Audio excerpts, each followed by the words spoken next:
Well, hello and welcome to another exciting episode of Exceptional Living.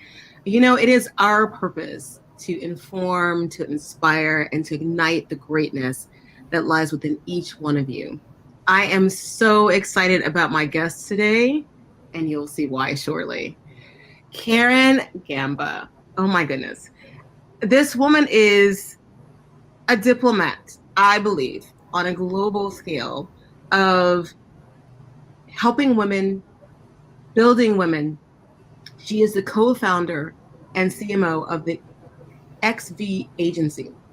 It is used to curate and strategize business blueprints that guide new entrepreneurs through step-by-step strategies to launch their businesses, support existing businesses, and assist businesses that wish to rebrand or pivot.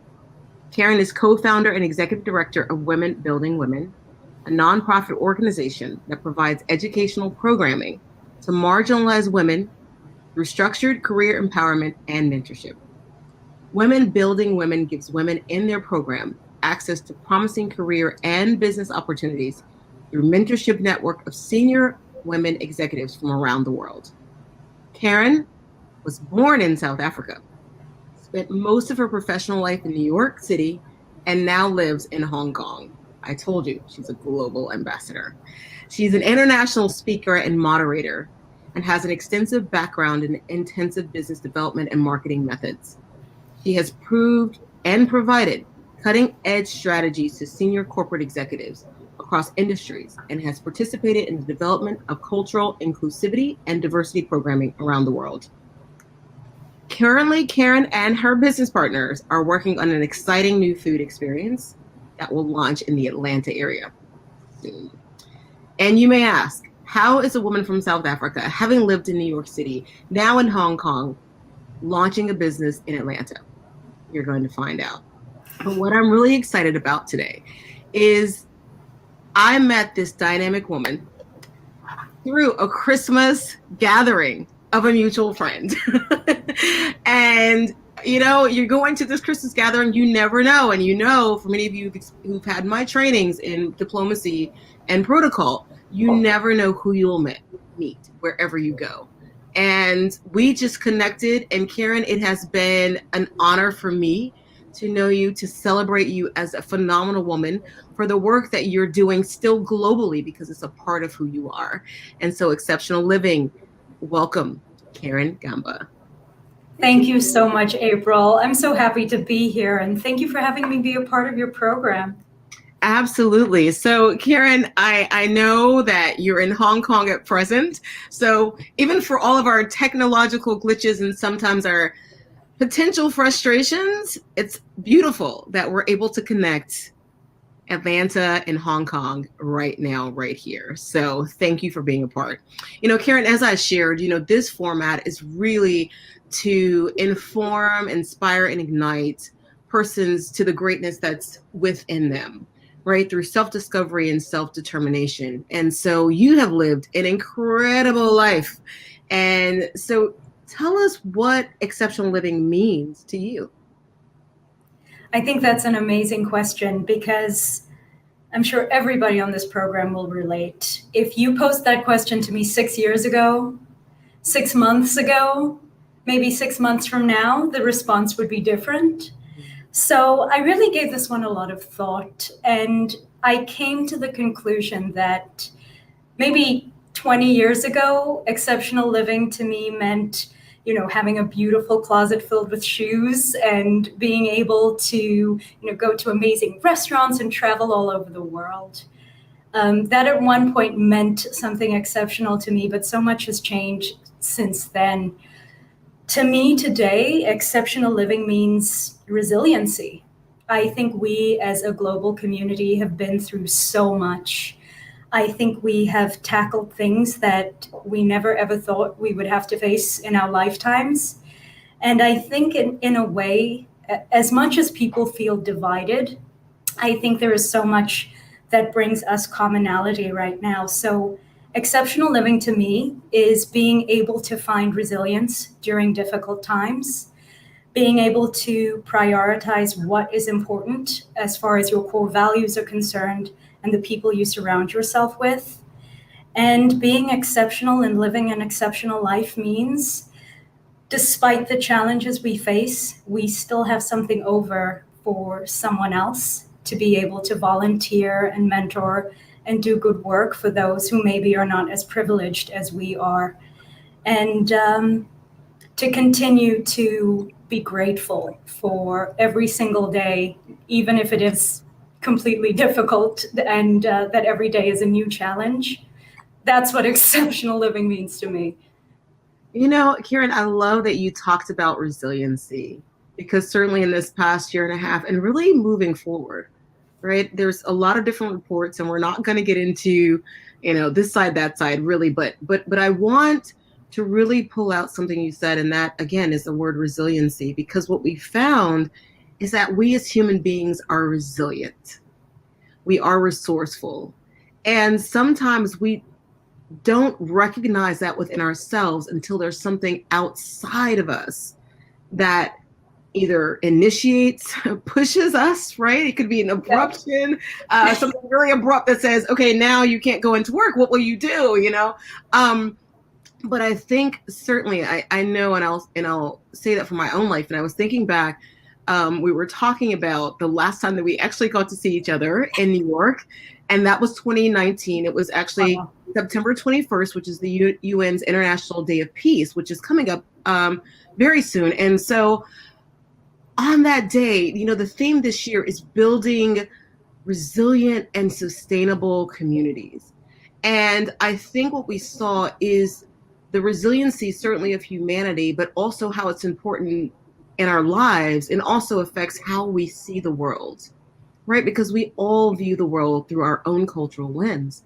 And the experiences that we have are tantamount in many ways, right? Whether we associate them with what's happening or we deal with it from an abstract point of view. In this, we go into cognitive styles. But for you, talk about resiliency, right? It went from the East Coast, you were in New York, and then you were in California for a while, and then in Hong Kong. And it's because you and your amazing husband, you guys are just like power couple, doing extraordinary things literally around the world. And so again, I just celebrate you and the both of you.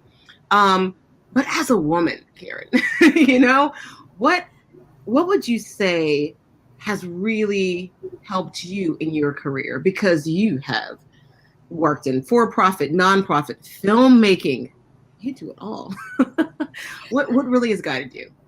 I think my response may not be what people expect.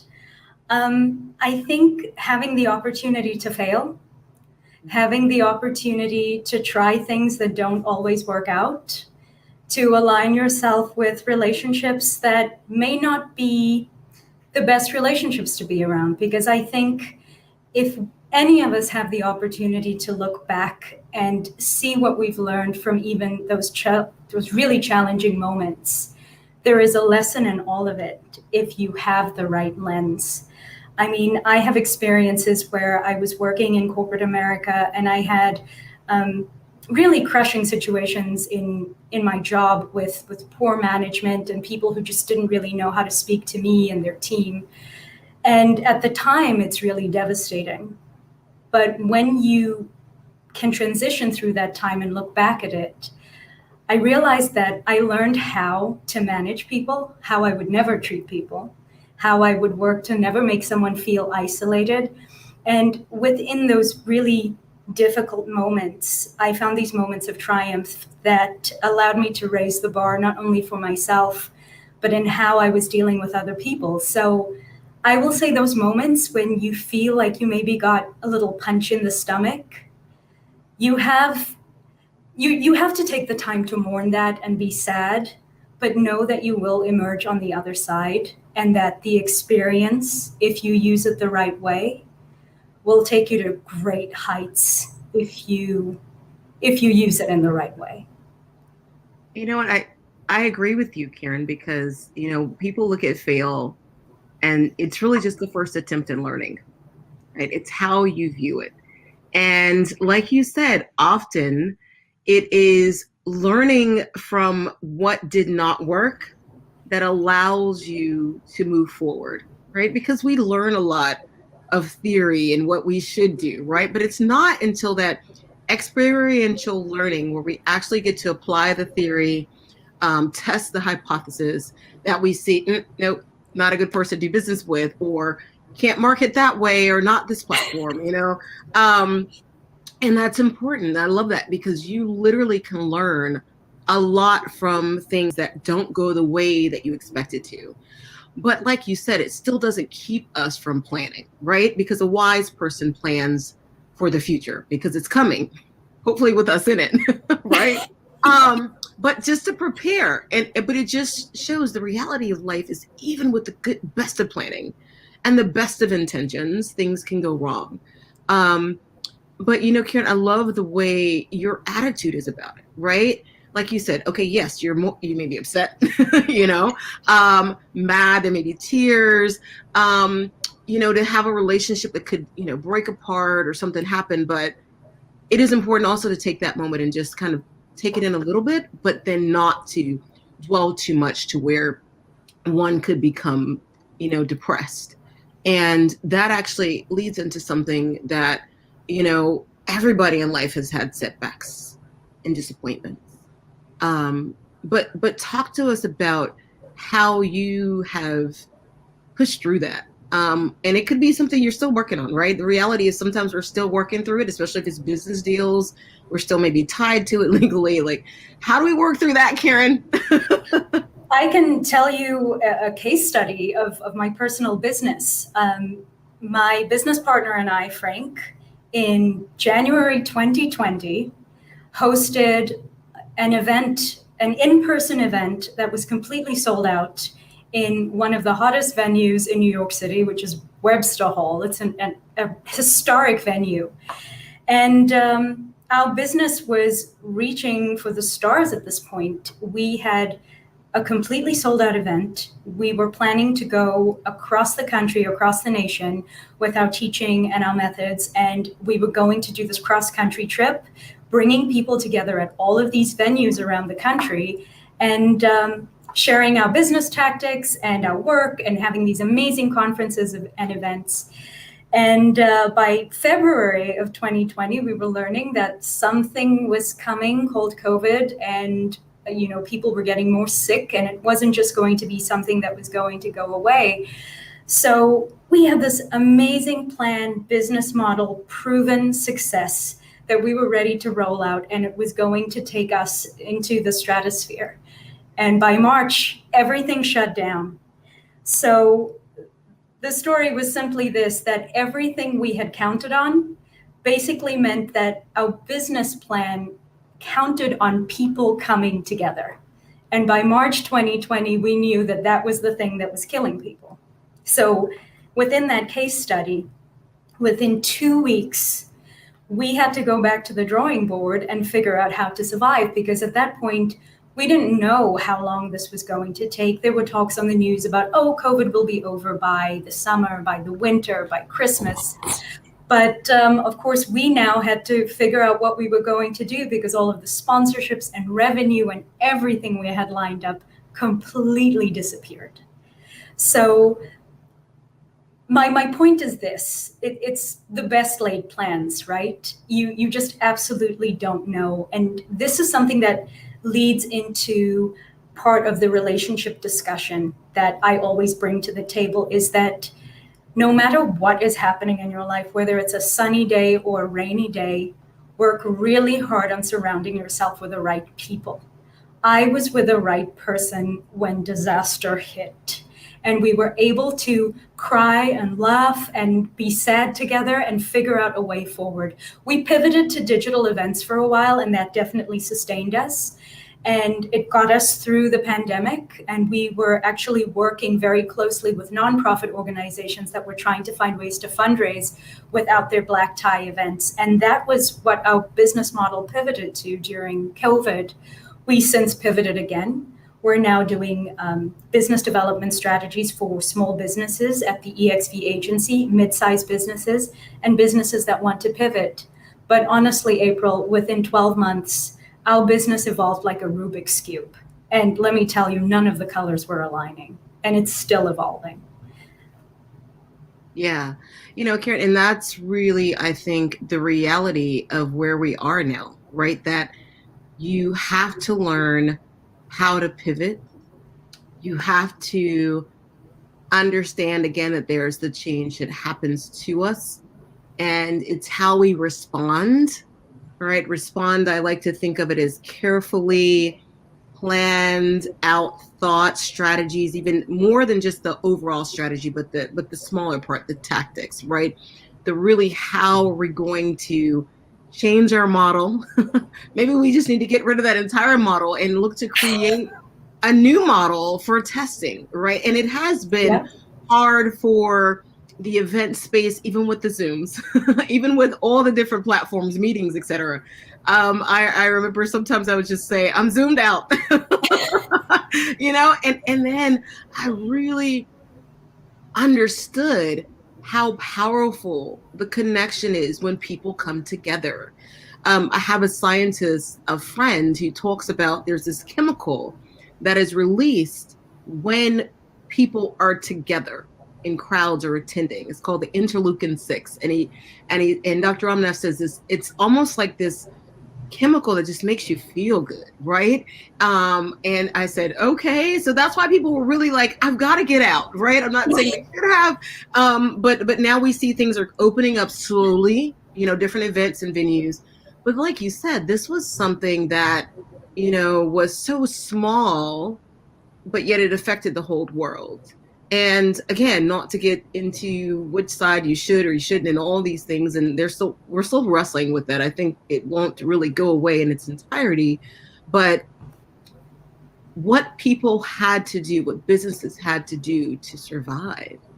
Some businesses took a whole new model and they're thriving. And so I think that's a testament, as you said, who's on your bus? Jim Collins asked that in his book, right? From Good to Great. And it's having the right people on your bus, because here's the thing. Buses carry a lot of different people. There are a lot of different stops on the way, but you need the person who's going where you're going, who's going to get off where you are, and is going to walk together with you. And you have had events, and I was there January 2020 for I remember that event. It was amazing. And I had some friends that came with me from New York. And ladies and gentlemen, I tell you, it was packed completely. But it was a great time, again, just, celebrating women, building women in different fields. And, I think that's important now more than ever is the connectivity. Dr. Martin Luther King has a quote that says that we are all tied in an inescapable network of mutuality by a single garment of destiny, that what affects one affects another.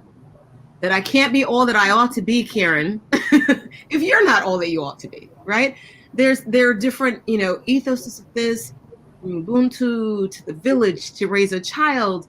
But I think it really just goes back again to community and the importance of having persons around you and that are a part of, yes, your business network, but then also your personal space, your personal community. Who are there to support you and say, you know what, Karen, it's going to get better. It has to get better, right? Because you have this hope, you have this faith of what can be. And so I'm really excited about it.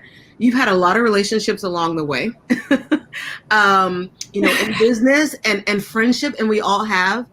And, how did you choose the people, Karen, that you wanted to be one in your personal community, and those then who were in your business network? Are they the same people? Should they be the same people?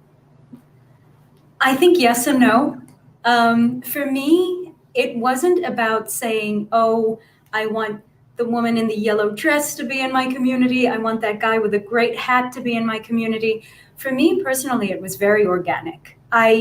Friendships and relationships to me were something I never had to think about. And case in point, the Christmas party where I met you, where we said hello to each other. We were introduced by our mutual friend, and you and I started chatting to each other like we've known each other for 20 years.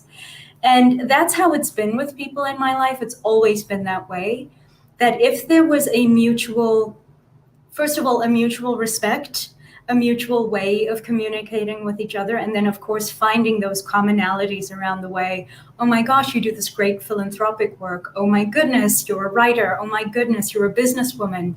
Oh, you have all of these values that are the same as mine. You love to travel. You're interested in South Africa. You do work there. I'm from South Africa. So for me, when it comes to relationships, it's not so much about picking and choosing. It always has been very organic for me, where I could meet hundreds of people on any given day, pre-COVID, of course.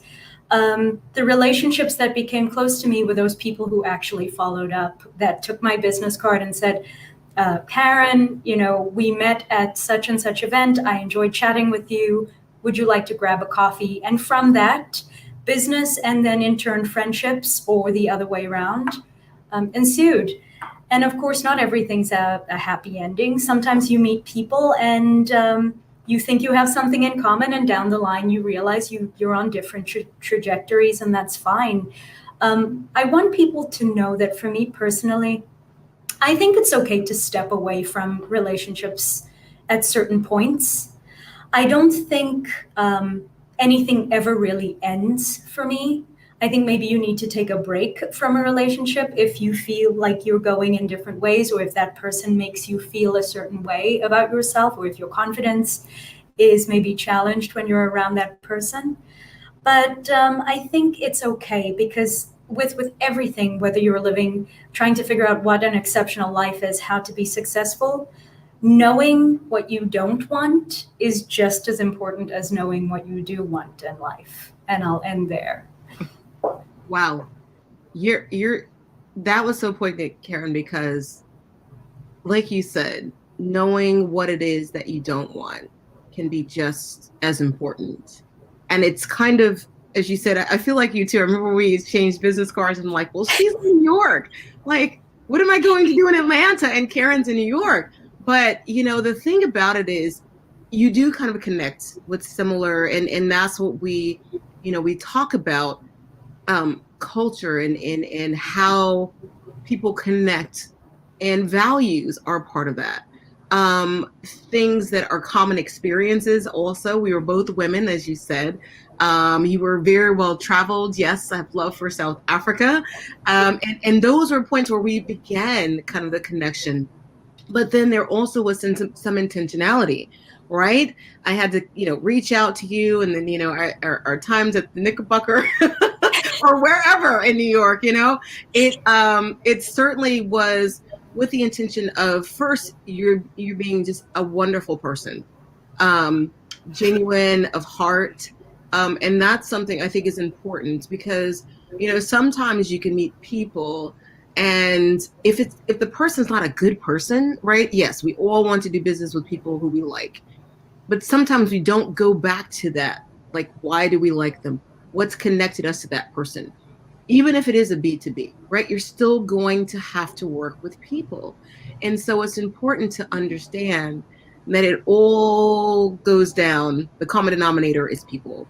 And so when we connected, then we were able to talk about, tell me more about what you're wanting to do. Let me tell you about what I'm involved in and how that can work together. And we've done some incredible events there in New York. You are still doing it with Butter and other organizations literally around the world. I'm really excited for you. But again, it starts with people and connecting with people. And from there, a business relationship can develop. But as you said, it doesn't necessarily mean that it has to, right? You can just have friends that are friends, and maybe you talk to them about your business, or, ask them their opinion or input on some things just from their perspective, as maybe a person attending, or what would you like to see? But that helps you to really even engage in the business side, right? Because if you're working on business, you may see things very similarly in the business, or this is what we should go. But then just this past weekend on a rooftop with tapas, your friend said, Karen, there's no way. And you're thinking, but we just had this meeting Friday and everybody decided that this is the direction we're going to go. And your friend's like, that's terrible, like whatever. And you're thinking, you're not in the business. How can you tell me? But you take it in and go, I wonder. And maybe it brings something to the business. And likewise, like vice versa, right? Things that you learn and discover. It's speaking of relationships, though, Karen, I know that no man or woman is an island, that we don't get where we are in our lives alone. And we have coaches and mentors and sponsors that have all impacted us. I know I certainly have, because my first trip to South Africa was with my mentor, my spiritual mentor and business mentor. He was just amazing, Dr. Miles Monroe. And that was the first time I went to South Africa, was with him. But I'm sure you've had mentors in your life as well. Would you like to share with us some of the mentors in your life and the impact they've had? First of all, that is another 30-minute conversation because the list is incredibly long. I will say this. I chose specifically not to give names right now, and I'll tell you why. I have found in my life that mentors have come in very different forms for me, and sometimes they come to me in the blink of an eye, where I see a gracious moment happening, and for that moment, I am enamored with that person and I learn something. Earlier this week, I was kind of scrolling through social media, and someone, a social media influencer that's very involved in fashion, posted something where someone had said something really hurtful to them. And the way they responded made them my mentor for the week. Because what could have ended up being a really ugly spat, which we see very often on social media where people escalate and things get ugly, this person responded with such love and understanding. And I was astounded by it because there was no reason for this person to be kind. The person who had commented on their post was cruel. But the way this person responded with such kindness and understanding and said, if you ever want to come to the table where we can have a conversation, and I'd love to talk to you a bit more about why you feel this way about me, made me realize that there are mentors everywhere for me. I learn from people every day. Sometimes it's just a gesture where I see someone, cliche, helping someone across the street. For me, the mentors come in different forms of kindness and grace when you're least expecting it. So, of course, there's the Michelle Obamas of the world and all of these amazing women and men who I look up to. But I usually find mentorship in people nobody's actually really looking at. And I think there's beauty there. If you can find any act of kindness nowadays, whether it's something you're reading or you see someone on the street, take a lesson from them. It'll elevate you. Absolutely. And you're right, because we all have different mentors at different stages in our lives as well, right? I brought out Dr. Monroe because that was my first connection to Africa, and then specifically to South Africa.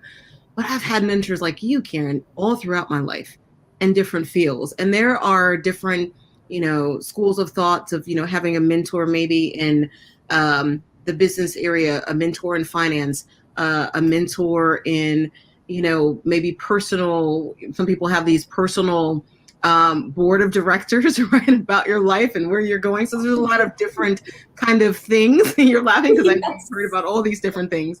But I think what I gathered from what you just said is the fact that we all have mentors. We can learn from everyone. And the mentor is not always the person who we see in the limelight. It can be our neighbor. It can be a person that we work with. It can be certainly someone that we follow on social media, but we look at what the lesson is or how their behavior is. And how they responded. And when you were talking about that, it reminded me of a quote by Mother Teresa. And she says, of all the things that you can be in the world, be kind.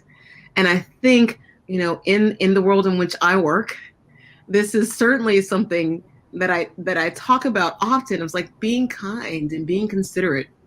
We use words like empathy and understanding because this really helps, hopefully, to make the world a better place. We saw a lot of it, in this past year and a half. And now that we're coming out, we see a little bit of frustration. People have been pinned up inside quarantine or whatever the policy is. But I think, again, mentorship can be from many different places. It can be from books we read, from people we may know and people who we may never know, but we're able to learn from their life, to see a kind response to what could have been a very negative, situation. And it's how we handle it. I love it. I love that. I love that classy response. Oh, Again. yes, we Yeah. do. Yes, we do. We do. So, Karen, if you had to look at maybe two or three things that you would say have really guided your life to where you are now, what would those be? So I think about my mother when you say this, because the one thing she always kind of instilled in me is talk less and listen more, and show humility. So I'm so grateful for that lesson because it's taken me far, where it's helped me build relationships. It's helped me really understand people. It's helped me to, there's a difference between hearing and listening, and you learn that over time. And being able to, I'm terrible with names, April, but I can run into someone that I met 15 years ago and I may not remember their name, but I will remember that they told me some story about how they had adopted 14 cats at one point and were fostering them. I know that's a silly, silly example, but it's true. I remember people by their stories. And that has always helped me build relationships with people because people appreciate that. If you remember something that they shared with you, it means that you were in the moment with them, even if you've only met them once or twice in your life. So my mother teaching me about listening and humility has taken me a long way. The second thing that's guided me in my life actually comes from my father, who is a man who believes that every single problem can be solved with creativity, ingenuity, approaching things a little differently. Maybe if the door is closed, go in the window. And of course, a little crazy glue doesn't hurt. But he is the one who has really spurred my creativity. And when I work with my business partners who are equally creative, I'm really grateful that I had that foundation from my mom and dad. I think the third thing that has guided me was growing up in South Africa and not growing up with all of these resources around me. It taught me to be really grateful for everything I have in my life every single day. I have maintained a childlike sense of wonder every single day of my life. I mean, I walk outside, even when I was in New York, I would walk out every single day, look around and go, wow, I live in Brooklyn. I mean, I've had this opportunity to live here. And now I walk outside and I'm like, wow, I live in Hong Kong. So I think to share with people, I know everyone's different, but for me, being guided by humility, listening to people, trying to find ways to problem solve and be creative and be childlike, have a sense of humor about things. Life can be difficult. Have a chuckle once in a while. Go out, take a walk with a friend, have a coffee. It's not all bad, I promise. And those are the things that really stand out to me. Those are the guiding principles for the most part. I love that. I love talk less, listen more, and from your mom, and with humility. And I love it because humility is not thinking less of yourself, but it's certainly thinking of yourself less, thinking more of other people, Yes. and making sure that they're a part of the decisions that you make, and understanding when and how much they should be a part of it. But also, I think again that word about consideration that I just shared about is being considerate of other people. And your dad, I can see that, right? Every problem can be solved. But that's something Albert Einstein said, that the world in which we live in is a product of our thinking. And so if we want to change that, we have to change our thinking. And so, I share a little bit about that in my new book, Think, Innovate, Creative, which you graciously endorse. I appreciate it. But again, I think those principles are something that certainly have formed the person that you are today, but they're still a part of how you're continuing to transform. and pivot into different spaces, and utilize different strategies and tactics, not just in your business, but even personally, right? Because well, I should say this, what we do proceeds from who we are. And so if we want our lives to get better, then we have to get better. Learning, being open to learning, and you certainly have, even if it's things that we had hoped we wouldn't have to learn, right? But we recognize that the failure is not a person, it's simply an event that teaches us that this didn't work out, but it's okay. We can be in the moment, but then we can move forward. And I love the fact that you talked about remembering names. And because we also train on how to remember names. But you're right. The important thing about it is being in the moment, remembering that story, being able to connect. People know that you're listening. And there's another great quote that says that a wise man listens and is invited to many places. And so the more that we listen and people feel that we're listening, we're invited into places. Because sometimes, Karen, I find people just want someone that will listen, right? Even if they're venting, right? Don't say anything. Exactly. Just let them get it all out. And for you, and maybe, but for them, it's creating a place and a space that's safe for them to reflect their emotions, to feel this moment, whether it's mourning or anger or even just happiness, right? They got the promotion, they got the contract. So I don't want us all to think that we're talking just negative. It could be a great celebration, you know. I remember when you said, "Oh, I'm going to Hong Kong," we were all like, "No." Leaving us on the East Coast, because at least I could get to you in a couple. And then I love it. You're like, well, now we're talking. Now we just get to have another place to go visit. Absolutely. Extended global, family and community. It's beautiful, right? So we quickly change that perspective, right? Karen, what would the woman that you are today say to the girl that you were? What would the woman you are today say to the girl that you were? I love that question because I'm one of the lucky ones. I remember I was about 8 years old. I was living in South Africa, and I told my mother that I was watching the news, and it was a very volatile time in South Africa's political history. And I said to my mother, when I grow up, I'm going to create a community or a hub or a center for women. I need to find a way to empower and uplift women. I don't know how, but that's what I want to do. And I look at myself now, where my co-founder, Frank Carlisi, and I have co-founded Women Building Women. We've turned it into a nonprofit organization. We are currently fundraising for our first career hub and innovation center in Atlanta that we're going to be opening in 2022. Essentially, we are creating a space of empowerment for women who need it most. So I think about how privileged I am, and if I were to find a time machine and go back in time and speak to myself when I was a little girl, I think I would just give myself a big hug and a high five and say, listen, it's not going to be easy, but you're going to get there. Just stick to your guns, stick to those core values, remember what mom and dad taught you, and stay on the tracks, because I've seen it happen. I've been lucky enough to live the dream. Yeah, I love it. Perseverance, determination, passion, compassion, and even at 8 years old. And I think that's something too, for those who are listening, is that at a young age, children have dreams, right? What do you want to be when you grow up? What do you want to do when you grow up?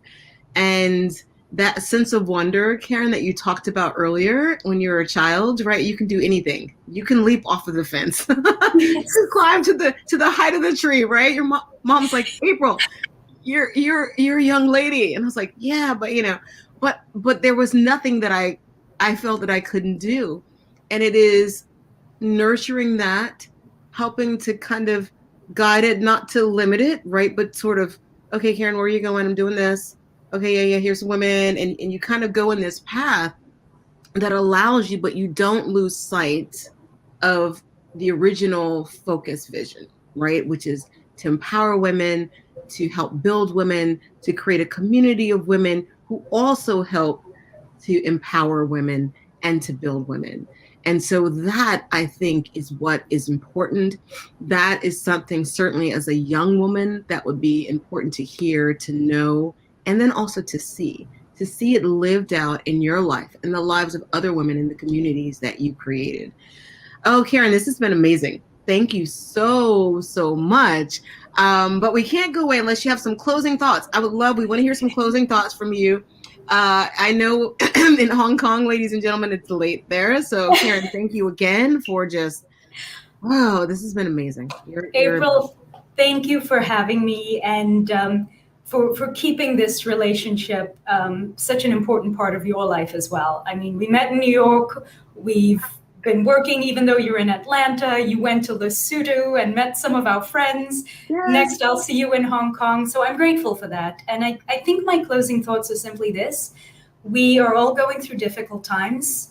I think for anyone who is going through something difficult right now, feeling a bit lost or alone, it's very important to put your thoughts into perspective and not think that you're overreacting or overthinking anything. The main thing is to write things down, write your goals down, write about things that make you happy. And, even if you're not sure how you're going to get to those goals, start writing things down. Surround yourself with positive people. Don't try your best not to dwell on negativity. And I mean, if it's something as simple as just putting on a funny movie or even a Disney animation that used to make you smile when you were younger, put something on that's going to take you out of that moment of sadness. Go for a walk, enjoy nature, and really minimize being around things and people that make you feel bad about yourself. It's okay when you're alone and nobody's looking to give yourself a hug. Sometimes you need that.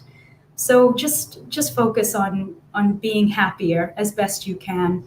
And the only other thing I want to say is the stuffed truck is coming to Atlanta very soon. We're probably going to be launching in Atlanta.